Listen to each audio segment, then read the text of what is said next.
Dr Suleiman, bonsoir et bienvenue sur Voxbooks. Assalamu alaikum wa rahmatullahi wa barakatuh. Alors, si précision peut-être vaut la peine, je te rappelais ici, vous êtes imam à la mosquée des Sos, c'est à Yaoundé au Cameroun. Oui, le premier adjoint de l'imam de la grande mosquée des Sos. Alors, de nombreuses dénominations ont été jusqu'ici attribuées à la secte islamiste Boko Haram, qui est, on ne le cache plus, une menace pour notamment les pays du bassin du lac Tchad. Dans votre livre que vous intitulez « Les musulmans du Cameroun disent non à Boko Haram et au terrorisme », vous semblez bien proposer une ébauche de solution qui passerait par la connaissance de la nébuleuse. Et vous proposez notamment la radioscopie de Boko Haram. Du coup, je vous demande, que signifie Boko Haram et selon vous, qui est-il?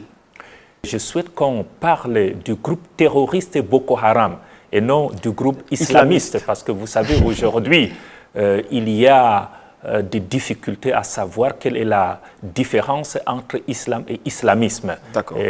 Donc, pour en fait, le téléspectateur moyen qui nous regarde, il faudrait qu'on parle tout simplement du groupe terroriste, du groupe radical Boko Haram. Maintenant, la dénomination Boko Haram est composée de deux vocables. Le premier, Boko, qui a une origine Hausa. Boko renvoie à école, et Haram est d'origine arabe, qui signifie donc interdit. On dit donc Boko Haram, l'école est interdite, l'école dite occidentale, puisqu'il s'agit de cette école-là.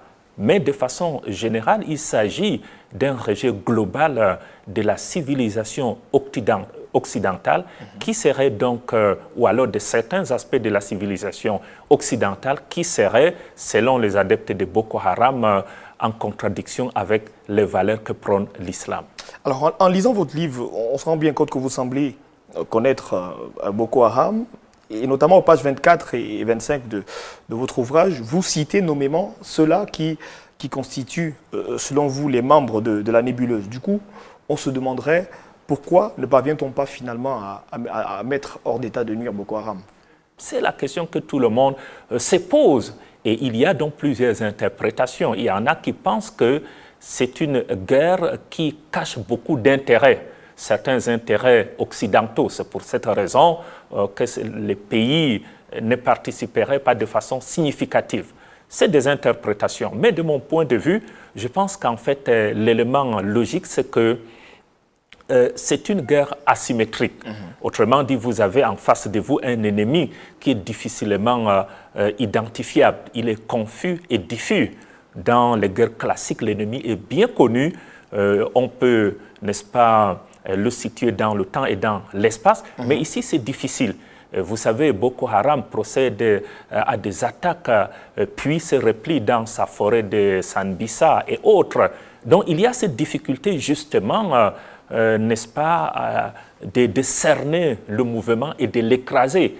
Boko Haram essaie aussi de s'infiltrer au milieu des populations. Ça veut dire que lorsque vous arrivez dans les localités, notamment dans l'état du Borno, c'est difficile de savoir qui est Boko Haram, qui ne l'est pas. Donc il y a cet élément qui rend difficile la guerre.